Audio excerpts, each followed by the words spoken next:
জগন্নাথ বিশ্ববিদ্যালয়ের কেন্দ্রীয় শিক্ষার্থী সংসদ যকসু নির্বাচনে ৩৯টি কেন্দ্রের মধ্যে ২০টি কেন্দ্রের ফলাফল পাওয়া গেছে। সেখানে আছেন সহকর্মী জুবায়ের প্রধান, সরাসরি যুক্ত হচ্ছেন আমাদের সাথে। জুবায়ের, এ পর্যন্ত পাওয়া ফলাফল সম্পর্কে আমাদের জানাবেন।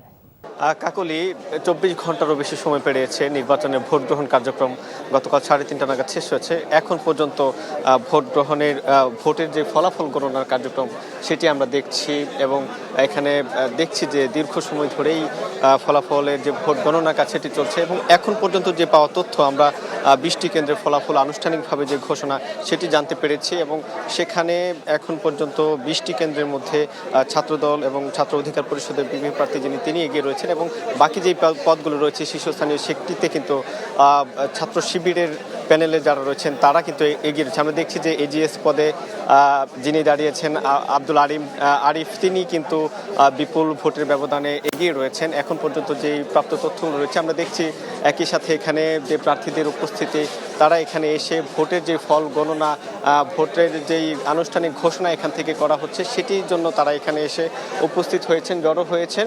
একই সাথে ক্যাম্পাসের বাহিরের যে পরিস্থিতি সেটি যদি জানিয়ে রাখি যে সেখানে আইন শৃঙ্খলা রক্ষাকারী বাহিনীর পুলিশের এপিবিএম, র্যাব এবং বর্ডার গার্ড বাংলাদেশ তাদের উপস্থিতি আমরা দেখেছি। পুরো ক্যাম্পাসে কিন্তু নিরাপত্তা জোরদার করা হয়েছে এবং আশেপাশের এলাকায় আমরা দেখেছি যে পুলিশ এবং আইন শৃঙ্খলা রক্ষা বাহিনীর যে উপস্থিতি সেটি কিন্তু আমরা সেখানে দেখতে পেয়েছি।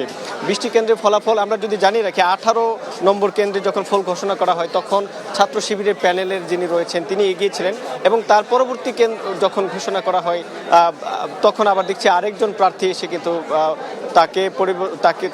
তাকে টপকিয়ে আবারও কিন্তু আরেকজন এসে অর্থাৎ চলে যাচ্ছে ভিপি পদে। এই যে আমরা দেখছি যে টান উত্তেজনা এবং প্রত্যেকটা কেন্দ্রে যখন ঘোষণা করা হচ্ছে তখন অর্থাৎ প্রত্যেকটা কেন্দ্রে কিন্তু ফলাফলের যে পরিবর্তন ভিপি পদে সেটি আমরা দেখছি।